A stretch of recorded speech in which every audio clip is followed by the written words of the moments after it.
Hola, ¿qué tal amigos? ¿Cómo están? Muy buenas noches. Yo soy Esdras Chabot y esto es Dinero y Poder. El Pleno de la Cámara de Diputados aprobó recientemente el dictamen del nuevo Código Nacional de Procedimientos Penales. Homologará los criterios para la investigación, el juicio y la sanción de los delitos en el orden federal y en el fuero común a partir de 2016, con la entrada en vigor del sistema de justicia acusatorio y oral en todo el país. Nos acompaña aquí en el estudio de Dinero y Poder Bernardino Esparza Gómez, doctor en Derecho Constitucional. Muchas gracias, doctor, por estar aquí con nosotros. Mauricio González Macario Esquetino, buenas noches. Buenas noches. Este código procesal o toda esta nueva estructura jurídica, ¿qué es lo que cambia? ¿Qué es lo que, podríamos decir, representa frente a lo que hasta ahora todavía se sigue usando? Fíjate, muy buenas noches a todos ustedes. Pues sí, efectivamente es un código de procedimientos penales que se venía ya anunciando de hace tiempo atrás, desde la reforma constitucional penal del 2008, del 18 de junio del 2008, y que presenta, por supuesto, desde mi punto de vista, dos aspectos muy fundamentales. Lo que se viene alegando en el sistema jurídico mexicano es que no se habían empleado los tratados internacionales en materia de derechos humanos y que además, por supuesto, sobre todo con una reforma constitucional del 2011, también se dio la materia de los derechos humanos en términos de proteger sobre todo a las víctimas y a los inculpados también en materia de derechos humanos. Y en ese contexto, por supuesto, nosotros estamos viendo que hay dos cuestiones muy importantes en este nuevo Código de Procedimientos Penales. Como bien lo habías dicho, Erda, entra a partir del 18 de junio máximo, dice el nuevo Código de Procedimientos Penales, entra a partir a más tardar el día 18 de junio del 2016. Es decir, que todavía en estos años se tienen que ir adaptando, sobre todo el sistema penal acusatorio en nuestro país y unificar todos los criterios procesales. Hay dos temas muy particulares que me gustaría resaltar, sobre todo en materia de derechos humanos, que es la presunción de inocencia y el debido respeto, el debido proceso. ¿Pero eso no existía? Eso no existía de alguna manera, por decirlo así, ¿no? Y lo vemos, y vamos a la realidad, porque la ley es una cosa y la aplicación de la ley es completamente distinta a lo que nosotros en un momento determinado podemos ir viendo. Tú bien sabes que hoy actualmente aún todavía aparece en el texto constitucional la figura del arraigo. Y el arraigo primero te detienen, ¿no? Y después te enjuician, ¿no? Y puede durar el arraigo de 40 a 80 días, que eso es lo que dice el texto constitucional.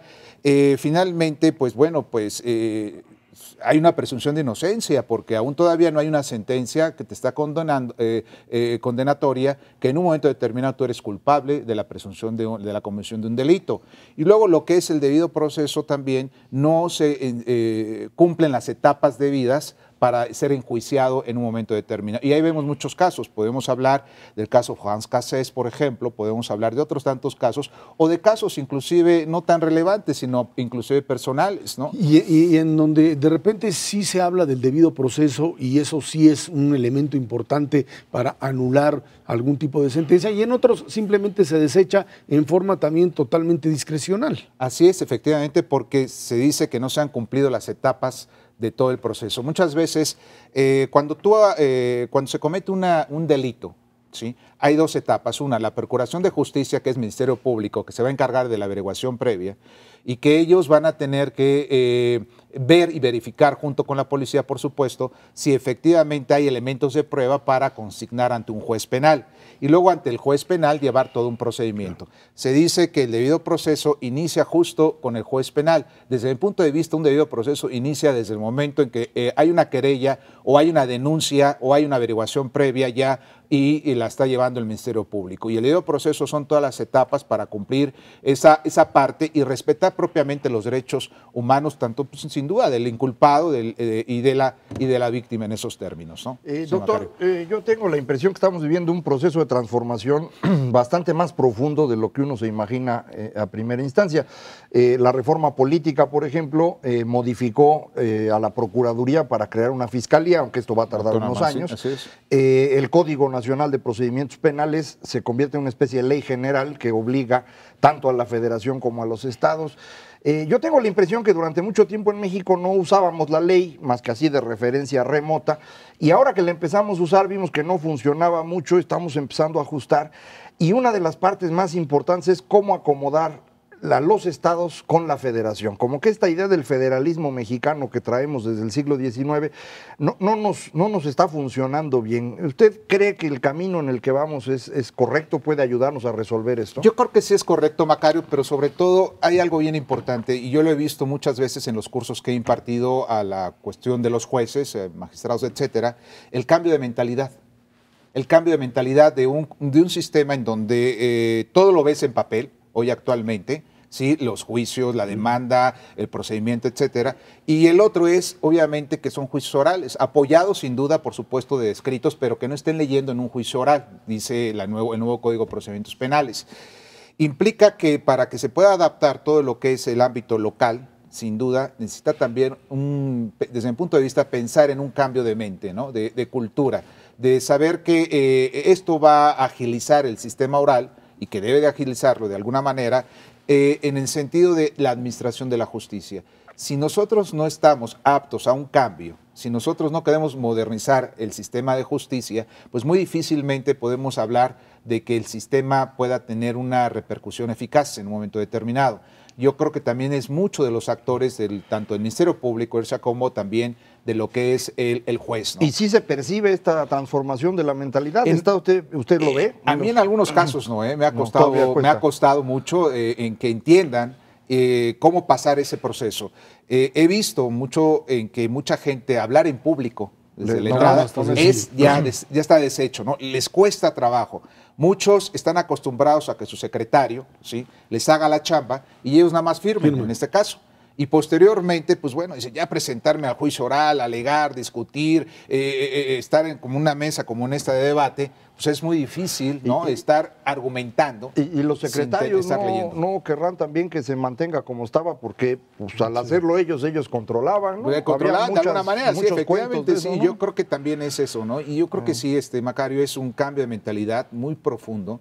Y sobre todo conciencia de que hay leyes que se tienen que aplicar, ¿no? Y para eso están cambiándose tantas modificaciones. Lo acabas de comentar hace rato, precisamente lo que es la Fiscalía, ¿no? La Fiscalía Autónoma, en donde completamente lo que es la Procuraduría General de la República actualmente se convierte en una Fiscalía Autónoma, porque se debe darle credibilidad también a la Procuración de Justicia en esos términos. Un órgano autónomo constitucional con presupuesto, personalidad jurídica propia, que eso permite de alguna manera ser más independiente de lo que es hoy actualmente, por supuesto, pero además del Ejecutivo, que es la finalidad de esto, ¿no? Oiga, doctor Esparza, pero sí, algo de lo que escucho me preocupa y bastante, porque yo entiendo, los juicios orales van a entrar en vigor en el año 2016. Ya debe estar todo el sistema. Ya estamos a la vuelta de la esquina.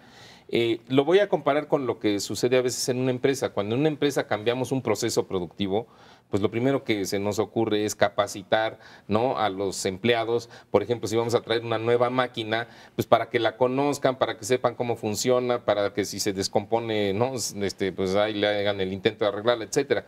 ¿Hay algún esfuerzo de parte del Poder Judicial o hay algún intento, digamos, de ir capacitándose, de ir entrenándose precisamente para subsanar estas deficiencias desde hablar en público? Pero sobre todo yo imagino que el proceso es totalmente distinto en el caso de un juicio oral, y además de la cultura está la parte, digamos, procedimental.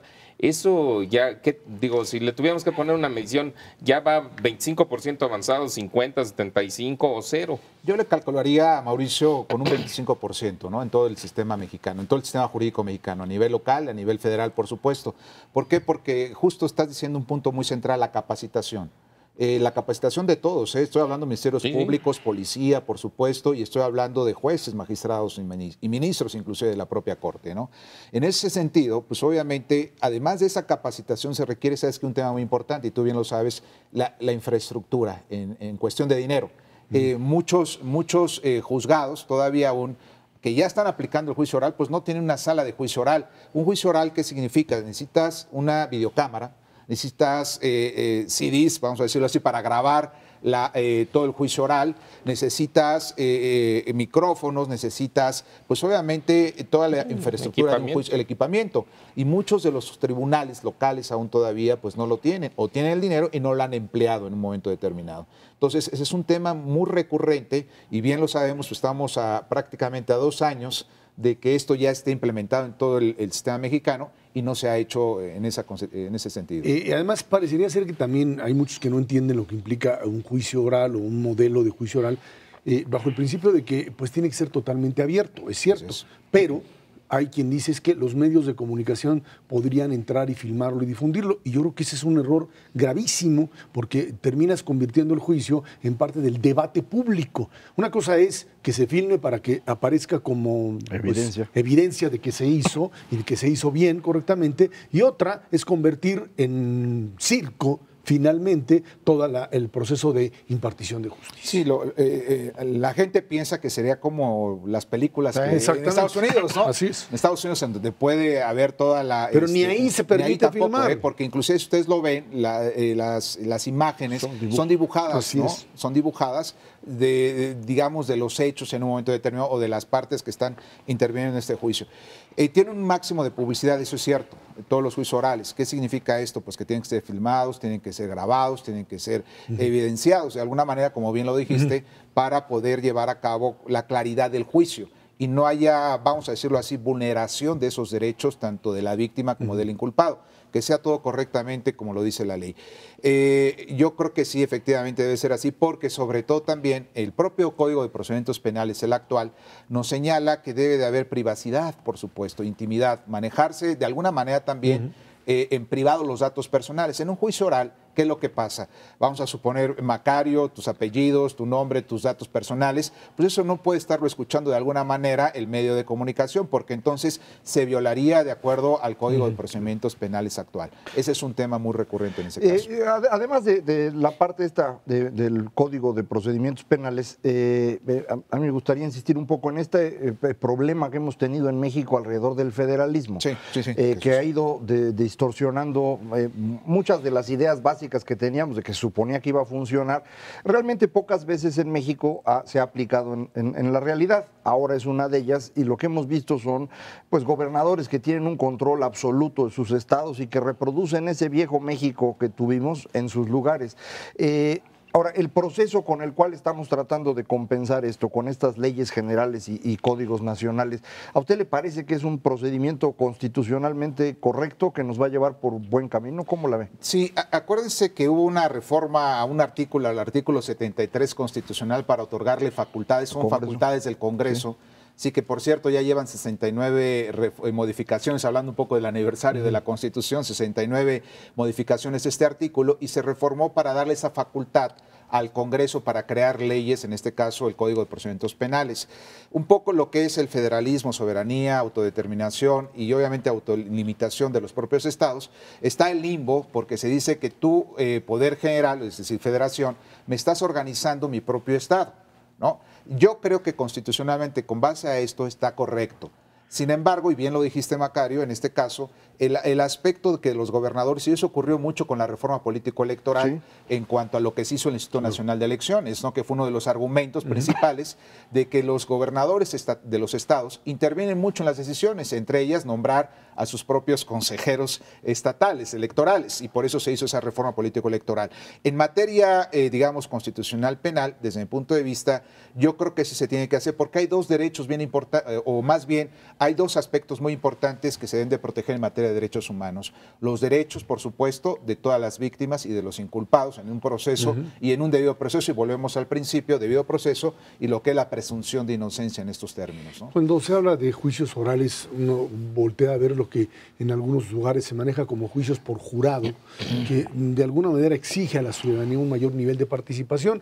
No sé si eso podría ser parte en un momento determinado de la estructura legal. Yo creo que no, porque, y lo vimos mucho en el caso de Edgar Tamayo, el que acaban de sentenciar a muerte en Estados Unidos.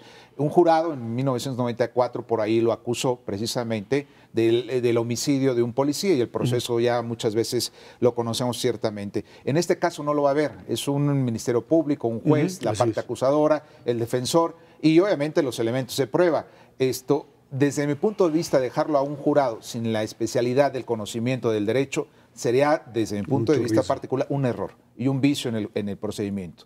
¿Por qué? Porque pues obviamente lo que se requiere es plenamente del conocimiento del derecho y obviamente entregar esos derechos y esas obligaciones a quienes les corresponden como ciudadanos, porque estamos en el sistema jurídico mexicano manejando ya tratados internacionales en donde se protegen los derechos humanos. Imagínense ustedes dejarle en manos de un jurado popular que no tenga conocimiento del derecho, claro, el juicio de si es sentenciado o no sentenciado, claro, ¿no? Y ese es un problema muy grave. Y eso habría que dejarlo, apenitas vamos armándolo como para irnos metiendo en más enrollos a ese nivel. Bueno, pues doctor Bernardino, muchísimas gracias por haber estado aquí con nosotros en Dinero y Poder. Esperemos tenerlo más adelante. Pues muchas gracias por la invitación. Una pausa, esto es Dinero y Poder. La Secretaría de Hacienda y Crédito Público dijo que los cambios en la ley fiscal, como la nueva ley del impuesto sobre la renta y el impuesto especial sobre productos y servicios, son impugnables. Así respondió la dependencia ante la ola de amparos de la iniciativa privada contra los nuevos lineamientos fiscales que entraron en vigor el 1 de enero. Por otro lado, Banco de México pues, mantiene la expectativa de crecimiento 3.4. Pero aquí, hoy entramos en el tema también de crecimiento. Aquí lo que es importante es pues, planteamiento que surgió del llamado pacto fiscal, de por un lado el gobierno diciendo hay que dar garantías para que por lo menos en 3 años no haya movimientos que de alguna manera vuelvan a cambiar otra vez todo lo que estamos aprendiendo apenas a hacer en estos primeros meses del año. Y por otra parte, cuando uno escucha la voz del sector empresarial, es la que dice, no, nos parece muy bien, pero aquello que no funciona hay que cambiar. Entonces, este tema de pacto fiscal se está manejando por cada uno de los sectores en 2 voces diferentes. Una que dice, esto se acordó y así se queda 3 años, y otra que dice, perfecto, así está, se queda 3 años, nada más que si hay que cambiarle lo que no funciona, hay que cambiarle, que es precisamente esta parte donde la iniciativa privada pues, no estuvo de acuerdo con el tipo de impuestos fundamentalmente que se pusieron, ¿no?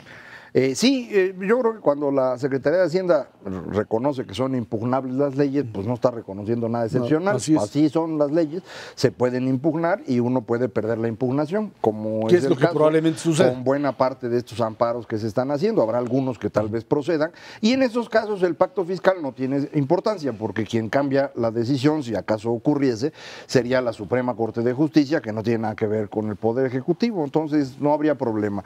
Yo creo que lo que el secretario de Hacienda se refiere con el pacto fiscal es efectivamente ellos como gobierno no van a hacer modificaciones y esperan pues que los contribuyentes aguantemos vara esos 3 años y tampoco pidamos cambios. Yo preferiría que sí hubiera, porque yo lo comentamos aquí en aquella ocasión, yo hubiera querido que se pusiera las modificaciones al IVA también, que complementaban todo. Por eso, pero es lo que yo quisiera, nomás bueno, estoy diciendo, problema. Yo soy de los que van a perder su amparo, y entonces no se va a poder. No, y de los masoquistas que les gusta pagar más impuestos, pero yo veo paguen los demás, no nomás yo. Bueno, fíjate que yo esto del pacto fiscal lo veo como también un canal, un mecanismo en donde la iniciativa privada pueda dialogar con el gobierno sin tener necesariamente un pleito en paralelo a los amparos que se van a ir generando, porque si no, existía también este riesgo de que se fuera creando una situación de antagonismo.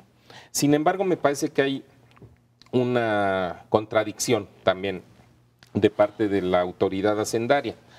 La autoridad hacendaria, cuando presentó su paquete económico para el 2014, dijo que este año nos iban a cobrar más impuestos, pero que el gobierno iba a gastar más de los impuestos que nos iba a cobrar este año y el que sigue.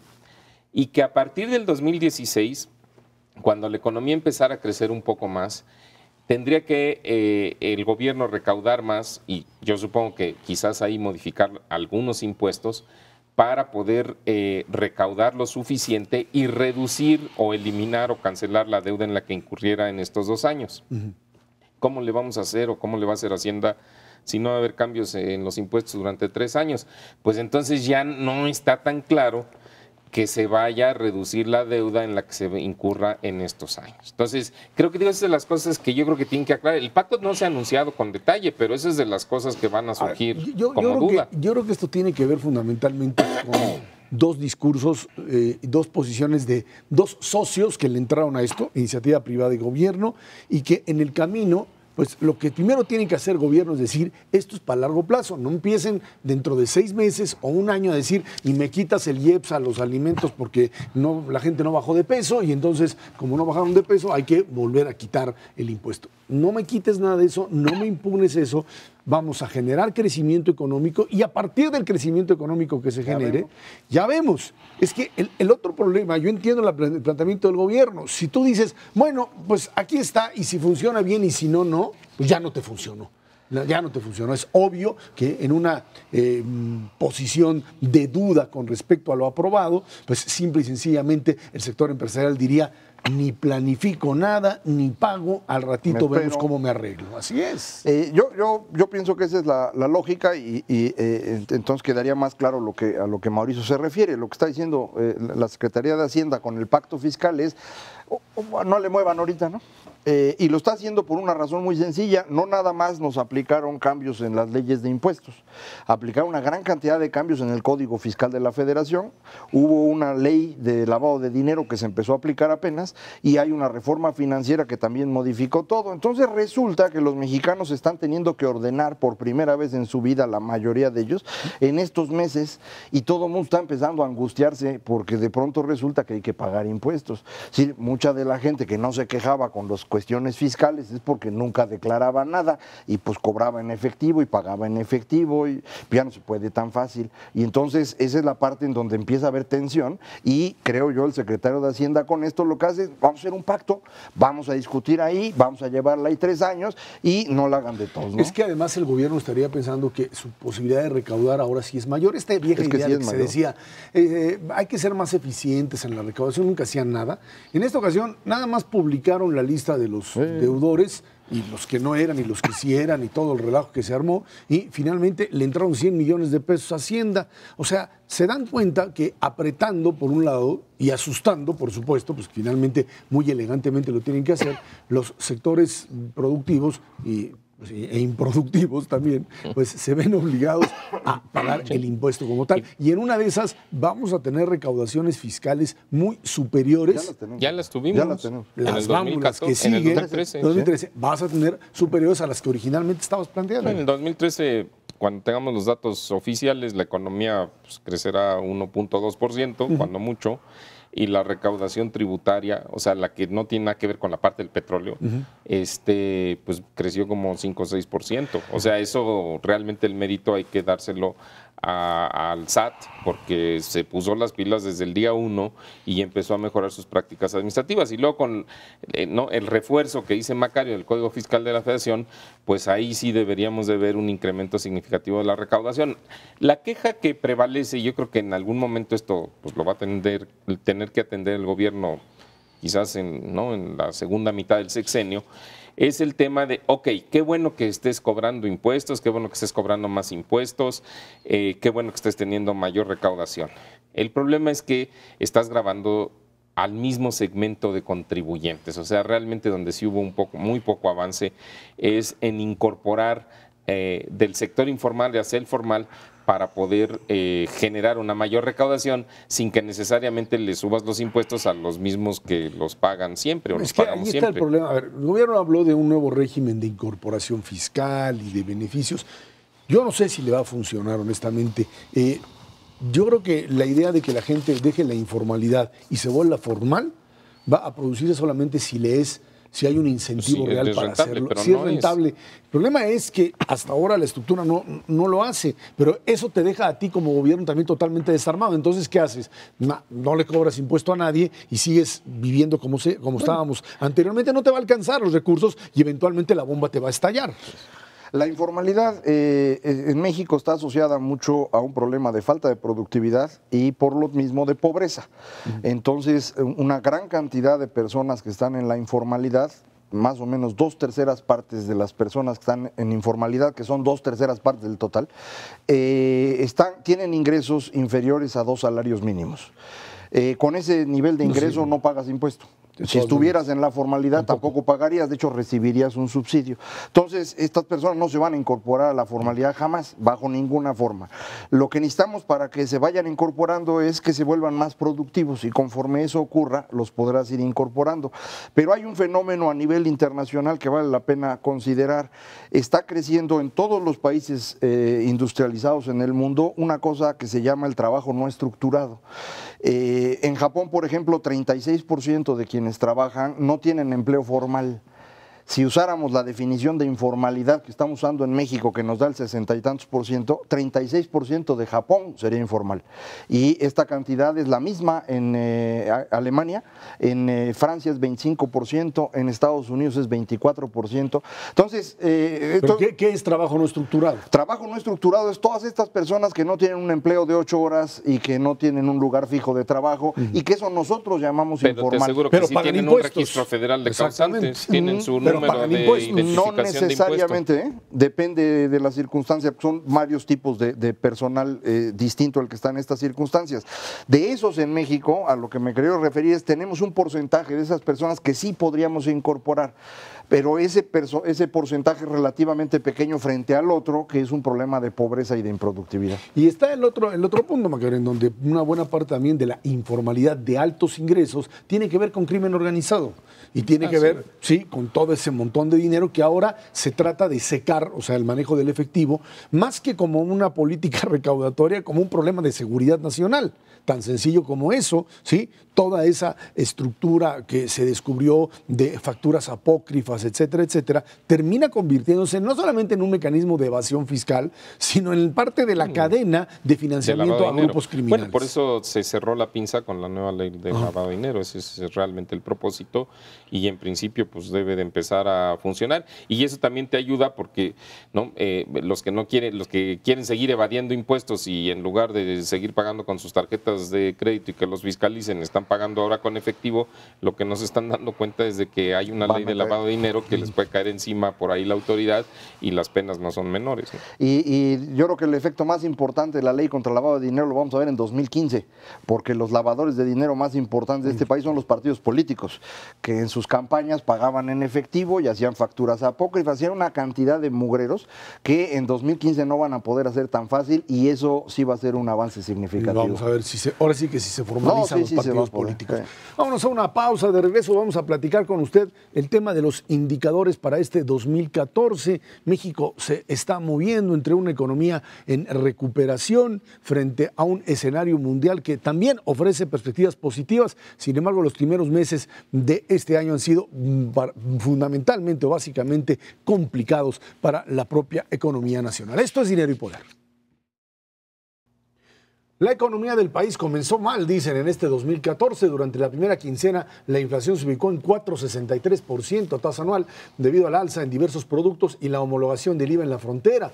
A esto hay que sumarle la desaceleración de la actividad productiva y también la depreciación del peso. Asimismo, la confianza del consumidor en México sobre la situación económica tuvo un derrumbe anual del 15,5% a principios de este año. Bueno, ahí hay muchos indicadores de una economía que pues se movió, digamos, otra vez en el terreno de la incertidumbre. Sin embargo, bueno, pues lo que ya vimos en semanas pasadas con el aumento de la calificación crediticia de México por parte de Moody's, te habla de un país que comienza, digamos, a moverse más en la perspectiva de lo que puede hacer a futuro de lo que está haciendo específicamente en este momento.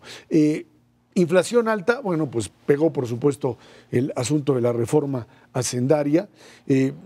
Platicando en algún momento con la gente de Hacienda nos decían, pues ese fenómeno que plantearon de que los precios se iban a disparar en la frontera con el aumento del 10 al 16%, vieron que el aumento no pasó, que finalmente tuvo que ser absorbido específicamente por el vendedor para tratar de competir y que esto no iba a generar mayor inflación. Y bueno, pues esperan por supuesto que el próximo, terminando este mes de febrero, podamos tener una inflación quizá todavía alta, pero ya con una tendencia decreciente, ¿no? Sí, pero el problema no solamente es la inflación todos los eneros es normalmente más alta que el resto del año, es la llamada cuesta de enero, que en esta ocasión se ve agravada por la disminución del ingreso, o sea, de los recursos disponibles que tienen ciertos hogares mexicanos, sobre todo los hogares que pertenecen al segmento de clase media y clase media alta. ¿Por qué?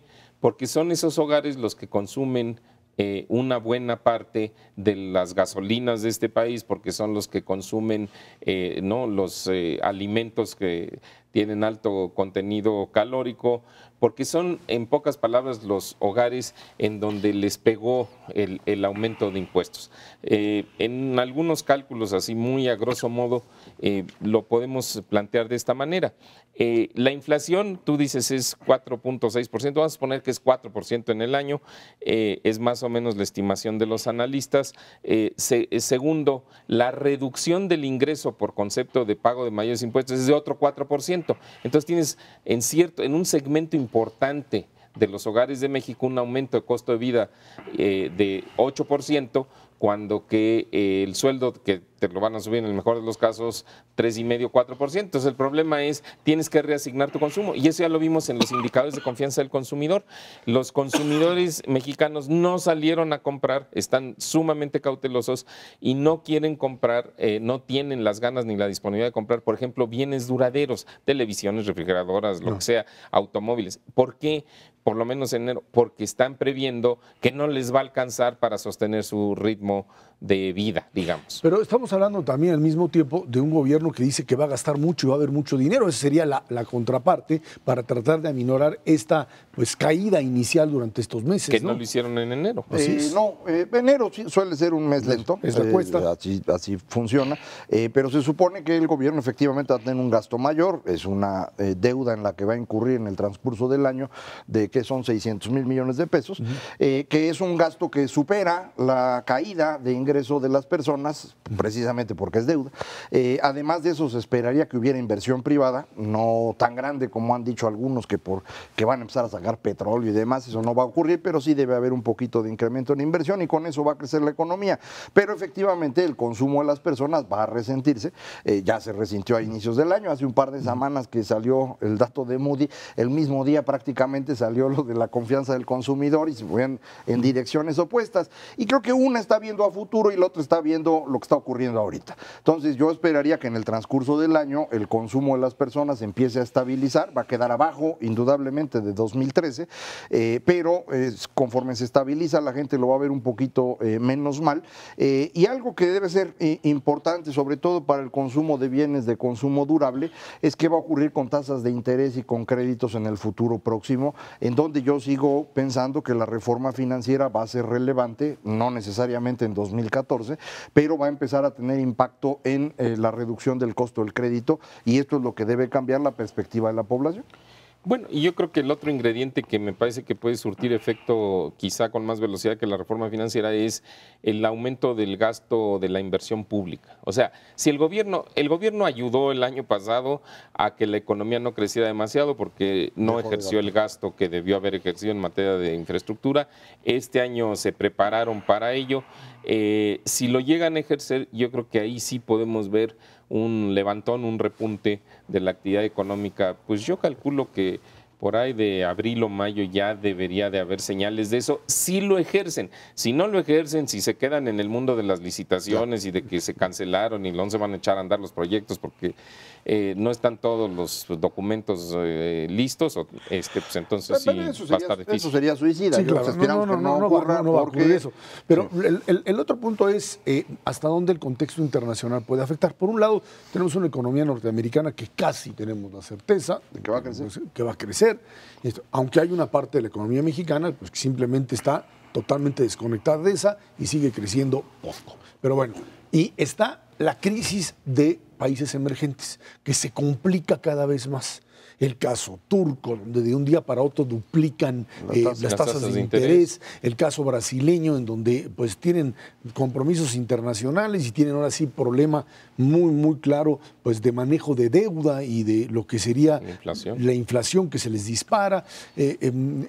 Digamos, el caso de la India. Se está hablando de cosas serias. Quizá Argentina, bueno, como un mercado todavía, digamos, secundario, aunque el efecto impacta. ¿Hasta dónde, en un escenario de economías emergentes que se caen, la economía mexicana, ya considerada por Moody's como A, pues puede simplemente decir, yo no juego a esas partes, a mí identifíquenme con el crecimiento norteamericano? ¿Se puede eso? Yo creo que eso ya es más o menos un hecho a nivel internacional. México está más asociado a Norteamérica que a Latinoamérica, y eso para mí parece que es una buena cosa, sobre todo en términos económicos, pero no nada más ahí. Entonces creo que este fenómeno no nos va a pegar tan duro. México no es, por ejemplo, un proveedor de materias primas como si lo era Brasil o lo era Argentina, ¿no? Entonces creo que no son digo, sí, digo, por eso su crisis y la nuestra no sería tan grave, porque no somos ese proveedor, pero efectivamente esta diferencia de dos economías en México, una conectada a los Estados Unidos, que está vendiendo, que la inversión, por ejemplo, en infraestructura que decía Mauricio, puede conectar mucho mejor al Bajío con las ventas en Estados Unidos o con el gas de Texas, y esa economía se está moviendo y le está yendo muy bien. El resto del país pues está en otro planeta, es como si tuviéramos Norteamérica hasta satélite, y de satélite para el sur ya es Latinoamérica, entonces sí, puras materias primas. Bueno, no, también exportamos café y materias primas, ¿no? Pero sí, a lo que voy, ya hay indicios en enero de que esta actividad de Estados Unidos, hay indicios en México de que esta actividad de los Estados Unidos ya nos está empezando a jalar. Lo vimos hacia fines del año pasado ya en el comportamiento de las exportaciones no petroleras distintas de las de automóviles. Las de automóviles fueron las campeonas del crecimiento de exportación, pero las no automotrices pasaron de tasas negativas o prácticamente de estar estancadas en la primera mitad del año a crecimientos positivos de 1,5%, 2%. No son los grandes crecimientos, pero ya se están moviendo en el sentido correcto.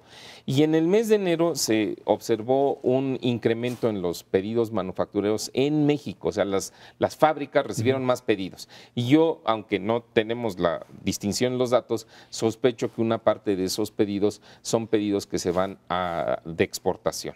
Entonces, ese proceso de fortalecimiento hasta el momento yo creo que va en curso y eventualmente nos va a ayudar a crecer más. El problema es lo que dice Macario, que eso no permea a toda la población, porque nomás permea a los sectores exportados. Y entra ahí el tema de generación de empleos, hasta dónde esto termina impulsando, o sea, la línea crecimiento, por un lado el país crece, etcétera, ¿se genera empleo o no se genera empleo? Puede pasar como en los Estados Unidos, que se dio una recuperación económica con mayor producción, etcétera, pero el tema del desempleo les costó muchísimo poder empezar a reducir, porque no había una relación directa entre crecimiento y empleo, y a lo mejor nos pasa lo mismo. No, bueno, sin duda, cada vez hay menos relación. Yo he insistido en eso hace mucho tiempo y eso es lo que a mí me preocupa, porque podemos crecer mucho en el mundo en general sin generar empleos, pero en México el problema no es desempleo en sí, porque aquí nadie puede ser desempleado porque se muere. Acá hay que ser informal. Entonces la informalidad es la referencia buena. Si tú ves la informalidad en los estados del norte y Querétaro, que son los que están en mejor circunstancia, el promedio de informalidad en estos estados es 45%. 45% de la población en estos estados está en ese nivel. Si se va uno al sur del país, entonces el promedio de la informalidad es 77%, en donde el caso peor es Oaxaca con 82%, el mejor es Nuevo León con 39%. Entonces, en este espectro está todo, y como se puede, ahí claramente se ve la diferencia. Si una persona de Oaxaca se mueve al norte del país, es más probable que consiga un empleo, y ese empleo muy probablemente va a estar mejor pagado, y sus hijos, si nacen ahí, van a estar mucho mejor. Y entonces la migración en México fue primero hacia Estados Unidos, luego se empezó a quedar en la frontera y ahora se va a empezar a mover hacia el Bajío. Y la solución que deberíamos tratar de implementar es la misma que tuvimos con Estados Unidos, que se van a Estados Unidos y luego regresaban a México, y regresan ya hechos otras personas con otra forma de pensar e incluso generan desarrollo en sus lugares de origen. Entonces lo que habría que hacer es eso, vamos sacando a la gente de Oaxaca, de Chiapas, de Tabasco, a moverse al centro del país, a ver esta otra forma de hacer las cosas, y luego que se regresen a desarrollar sus estados. Esto implica un poco decirle a los estados del sur, voltea y dile a los estados del sur, ahí quédense sin hacer nada hasta que llegue su población y los venga a salvar. Llevan 200 años haciendo eso, pues no es cosa de decirles nada, ya lo hacen solitos. Pero el problema es que están muy a gusto haciéndolo solitos. La pregunta es quién los va a sacar, o sea, va a haber una Secretaría de Migración que te jala y luego te regresa. Pero bueno, yo sí tengo una diferencia en el siguiente sentido de punto de vista. Tú decías, Ezra, a lo mejor estamos en riesgo riesgo de que en la economía mexicana crezca sin generar empleo. Y no, yo creo que eso no va a pasar en México. Y la razón de eso es que para que eso sucediera, tendrías que incrementar la productividad de la mano de obra. O sea, generar más producto con las mismas horas, hombre, de trabajo. Y eso en México, cuando uno ve qué ha pasado con la productividad laboral en los últimos 15 años, ha crecido 0.4% por año, o sea, nada. Por lo tanto, para que crezca la economía, tienes que emplear más gente. Cuando la gente sea más productiva, sucederá lo que pero es otra pasó vez un en problema Estados de promedios, efectivo, tiene toda la razón Mauricio, pero pues, otra vez en la industria automotriz sí hay incremento de productividad. Y en las otras no. Y en las otras no, en el entonces comercio donde generan los empleos son los que venden tacos para los que trabajan en la industria automotriz. Vámonos a una pausa y de regreso platicamos con usted. Reforma migratoria en Estados Unidos, a ver si también nos ayuda a generar empleo. Esto es Dinero y Poder. En los Estados Unidos, la desconfianza entre demócratas y republicanos mantiene detenida la reforma migratoria. Esto a pesar de que los republicanos presentaron una propuesta a principios del mes donde pues no confían que el presidente Obama, por su aversión precisamente al sector republicano, pudiese hacerla viable. Señalan que solo pasará si el tema de la seguridad es aplicado por la administración Obama. A ver, ahí está el tema de reforma migratoria. El presidente Obama en su mensaje a la nación lo dice claramente, aquí tiene que haber una reforma migratoria, es un problema de seguridad nacional, es un problema de viabilidad económica, es un problema que tiene que ver fundamentalmente con el hecho de que esta gente tiene que incorporarse plenamente para que entonces sean parte del sector productivo y no estemos jugando algo que es un absurdo, el tenerlos ilegalmente en el país con una inserción muy clara en la producción o en el sector servicios, pero simple y sencillamente sin recibir lo que requiere una población que es parte del país más poderoso del mundo, ¿no? Yo no estoy seguro si a nosotros ya nos conviene la reforma migratoria o no. Sí, nos hubiera convenido muchísimo en años anteriores. Cada vez hay menos mexicanos ya en Estados Unidos y como comentábamos justo hace un momento, la complementación de las economías es lo que nos está dando ahorita mucho éxito y para eso no necesitamos mandar a los mexicanos para allá, sino al revés. Necesitamos que nos manden la inversión para acá y producir aquí. Entonces, no sé qué tanto nos convenga como nos hubiera convenido antes. Ojalá y salga, siempre sería bueno por todos los mexicanos que ya están ahí, están en malas condiciones por no ser reconocidos como ciudadanos. Pero creo que para México ya no sería uno de los grandes temas y que el tema más importante podría ser, más que en términos de reforma migratoria, el flujo de personas entre los países, que puede no necesariamente tener que ver con la ciudadanía, sino simplemente con el libre paso de personas. Pero esta es parte de la reforma migratoria, porque una vez que la gente que ahora está allá finalmente pues tenga la certeza que no será deportada, y tenga su trabajo y tenga su pensión, etcétera, cómo funcionan. Y la otra, cómo regulas este mercado del norte, Canadá, Estados Unidos, México, en términos de flujo de personas y mercancías. Sí, perdón. No, por favor. Es que esto es una parte, pero no es toda la reforma migratoria y creo que si nos enfocamos en este proceso del flujo, sería preferible no solo flujo de personas, sino flujo de bienes. Uno de los problemas de complementariedad entre México, Estados Unidos y Canadá son las fronteras que no se están manejando bien. Entonces, a lo mejor eso podría ser un mejor énfasis para México que la reforma migratoria con todas las... Digo, yo sé que no todo el mundo está de acuerdo en esto. Pero yo sí. Milagro. Qué milagro.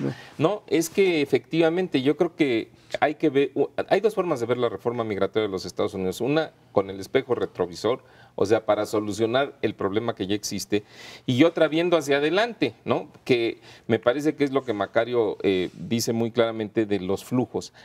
Y lo que me apura un poco es que los estadounidenses están concentrados en arreglar, ¿no?, la situación migratoria de los 11 millones de personas ilegales que tienen ahí, de la mayoría de los cuales son mexicanos, por todos los problemas que eso significa. Y entonces ha habido una oposición muy férrea al asunto por años. Los republicanos parece que ya están un poquito más amables al respecto, pero es porque ya se dieron cuenta que del voto minoritario han ido perdiendo el voto latino, entonces ya se pusieron las pilas porque no es tanto que les apure el problema migratorio, sino que les apura la falta de votos. Y creo que ese no es el enfoque adecuado. ¿Por qué? Porque dentro de 20 años los estadounidenses van a estar pidiendo a gritos que vayan mexicanos a asistirlos a su sistema de salud por el envejecimiento de su población, a proporcionarles cierto tipo de servicios. Y yo creo que ahí sería muy útil efectivamente que se diera este libre flujo de personas para mexicanos que se quieren ir a trabajar allá, no quieren ser ciudadanos norteamericanos, para elevar el nivel de ingresos de los trabajadores de este país. Esa sí es una forma de ir igualando los ingresos, porque la razón por la que se van es porque ganan 10 veces más allá por hora de lo que ganan aquí. Entonces, en la medida en la que existiera esta facilidad de chambear allá en trabajos que los estadounidenses no van a hacer porque no va a haber estadounidenses, no es porque no quieran, es porque no van a existir. Esa es una posibilidad que me parecería muy buena, y creo que si no lo resuelven o no lo atacan en esta discusión de la reforma migratoria, lo único que con lo que nos vamos a quedar es con la resolución de los 11 millones de inmigrantes que ya están allá. Sí, ya coincidimos en esto por completo. Ahora, la parte complicada es la dinámica política en Estados Unidos, y creo que el enemigo más importante ahorita de Obama no es el Partido Republicano, sino el demócrata, porque Obama ya es un lastre para el Partido Demócrata, ya no es un ganador de votos, ya no es un movilizador, ya no es un líder motivacional. Su informe o este discurso que se hace con motivo de la situación del gobierno fue el peor evaluado de toda su administración por los que lo vieron, que la mayoría de los que lo ven son demócratas, y entonces ya los senadores, por ejemplo, con Harry Reid, lo que han estado haciendo es empezar a hablar con Obama para decirle, mira, ya no te nos acerques mucho, nosotros vamos a empezar a resolver nuestros problemas, porque tenemos elecciones este año, y de cómo queden las elecciones este año depende qué vamos a hacer en 2016. Ahora, el problema también todavía que tienes es que mientras Canadá y Estados Unidos siguen manejando una frontera que es una frontera que funciona y funciona bien, la frontera mexicana es todavía una frontera complicada en términos de seguridad, en términos de la vinculación entre el mexicano que está de este lado y el que llega al otro lado y el que está en el otro lado, con estados como Texas o como Arizona, que todavía tienen una percepción de que la población mexicana es una población de bajo nivel y que así tiene que ser tratada. No estoy hablando de un tema de racismo, no, pero sí existe, pero existe un modelo un modelo discriminatorio muy, muy claro, a partir del cual esta gente que viene a servirnos, porque esa es finalmente la percepción, termina convirtiéndose en un problema gravísimo allá en los Estados Unidos, y refuerza en México esta idea, por un lado, de un país como Estados Unidos, que se requiere, que es parte de, con remesas que aunque vayan disminuyendo, siguen siendo un ingreso importante para muchas familias mexicanas, pero una percepción muy clara todavía en los Estados Unidos de que este bloque Canadá, Estados Unidos, México, en el caso mexicano, no les es tan fácil de hacer. No, claro, ese pensamiento no existe así de fácil, más que en los círculos académicos. Sí. En estos estados de la frontera sur de los Estados Unidos, Arizona, Texas principalmente, Nuevo México, California no tanto, pero los otros sin duda, existe sin duda todavía el racismo. Lo que pasa es que está en núcleos muy acotados. O sea, yo he visto encuestas, por ejemplo, o análisis académicos en donde le preguntan a los ciudadanos tejanos, a los productores tejanos, a los restauranteros tejanos, en general a la población, por ejemplo, en Texas o inclusive en Arizona, que son más radicales, y hay consenso de que el trabajador migratorio representa un beneficio para la economía local. Entonces lo estiman en esos términos. El problema es que lo que tienes que hacer es es un cambio de cultura, pero eso va a tardar décadas. O sea, el racismo va a persistir. Yo creo que si se enfocan, digamos, sobre la base de que todavía hay esta discriminación, pues ahí sí nunca habría reforma migratoria. Macario, pero en el tema de las remesas que siguen llegando a México y que si dejan de llegar, a nosotros sí nos pega fundamentalmente, ya no solamente en términos de cuentas públicas y términos macroeconómicos, sino a familias concretas que siguen viviendo eso. Ese es el problema con las remesas, que es de hecho ya una forma de distribución de riqueza al mismo tiempo que es un crecimiento de la economía. Son 20,000 millones de dólares, más o menos, es un poquito más de 1.5% del PIB, no es poca cosa. No creo que vayan a disminuir las remesas, lo que no van a hacer ya es crecer, eso ya se va a mantener como está, conforme vaya vaya cambiando la dinámica familiar, se verá cómo se acomodan. Pero este problema de racismo al que se referían ahorita, que creo que es importante, tiene toda la razón Mauricio. Si te quieres enfocar a eso, no lo vas a resolver jamás. El racismo que hay contra los negros en Estados Unidos pues lleva 150 años, el de con los mexicas no se va a componer así nomás.